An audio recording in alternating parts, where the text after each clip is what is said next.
car l'Algérie a connu bien des occupations. Les ruines romaines, comme ici celle de Djemila, on en trouve un peu partout dans la plaine côtière. Avant les Romains, il y avait eu pendant plusieurs siècles les soldats de Carthage. Et aux Romains avaient succédé les Byzantins, puis aux Byzantins les Vandales, aux Vandales les Arabes, aux Arabes les Espagnols, et finalement aux Espagnols les Turcs.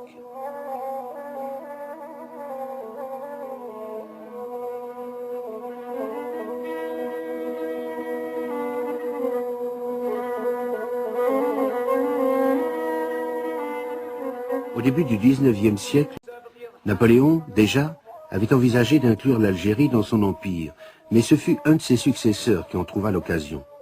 En 1827, le gouverneur d'Alger, au cours d'une querelle, frappa l'ambassadeur du roi Charles X d'un coup d'éventail. 3 ans plus tard, une force expéditionnaire française débarquait.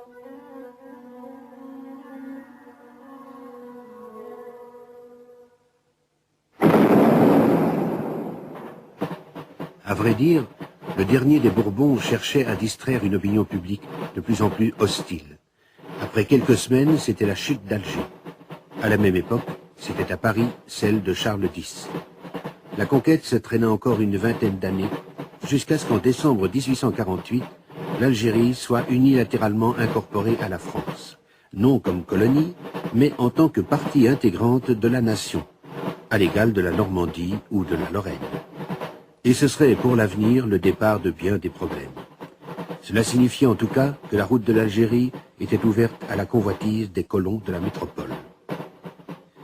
Mais le français moyen montrait peu d'enthousiasme pour cette nouvelle province, et l'armée fut contrainte de la peupler avec les rebuts de la France, chômeurs, opposants politiques indésirables, bagnards. Et quand cette source fut épuisée, on chercha à l'étranger, en Espagne, à Malte, en Italie. Comme le disait un Français, nous avons chassé les Arabes pour les remplacer par des Italiens et des Espagnols. Ce ne fut qu'après la perte de l'Alsace et la Lorraine, lors de la guerre de 1870, qu'arriva un large flux de réfugiés. Ils furent bientôt 200 000 colons. En 1940, ils seraient plus d'1 million. Mais les Algériens musulmans seraient, eux, 10 millions.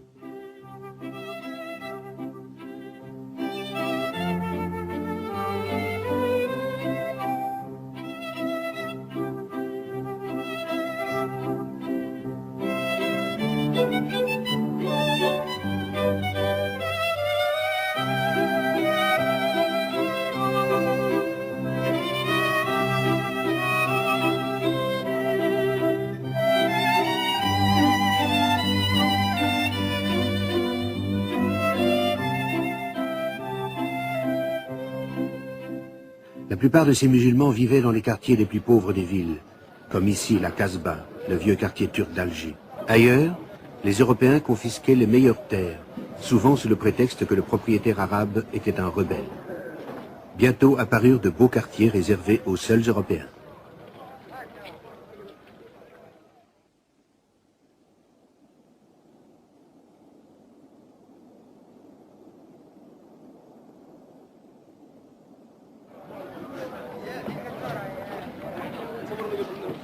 Durant ce qu'elle appela pudiquement sa pacification, l'armée française annihila complètement la classe moyenne algérienne, qui ne réapparut qu'au début de ce siècle avec les premiers instituteurs et les premiers employés musulmans de formation française. Et ceux-ci, dès le début, réclamèrent, oh, pas l'indépendance, mais l'intégration, car si les musulmans d'Algérie étaient de naissance sujets de la France, ils n'en étaient pas citoyens. Pour cela, ils devaient trahir leur religion. Certains le firent et prospérèrent sous le sobriquet de béni oui-oui. De leur côté, les Français, comme tous les colons du monde, étaient persuadés que les indigènes ne pouvaient être qu'irrémédiablement paresseux et naturellement mauvais, faits seulement pour les tâches les plus serviles et ne comprenant que la manière forte. Toute idée de réforme était tout simplement ignorée.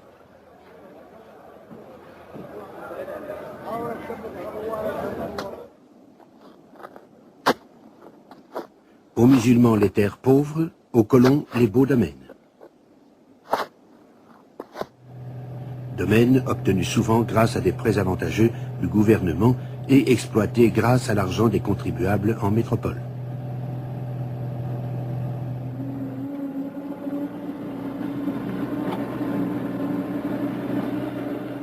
les trappistes avaient importé la vigne en Algérie, à temps pour que les colons, les pieds noirs comme on commençait à les appeler, profitent de l'épidémie de phylloxéra qui ravagea le vignoble français vers 1880. L'Algérie devint bientôt un important producteur de vin.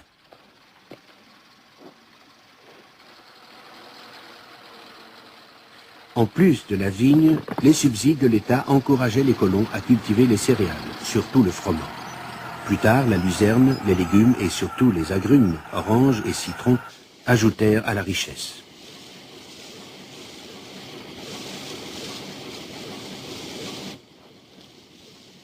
En dehors des mines, peu d'industrie.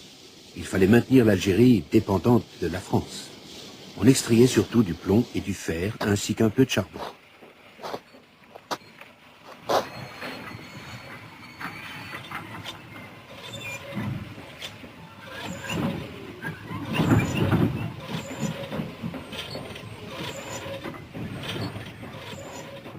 Ce que la France apporta de mieux à l'Algérie, ce fut sa culture.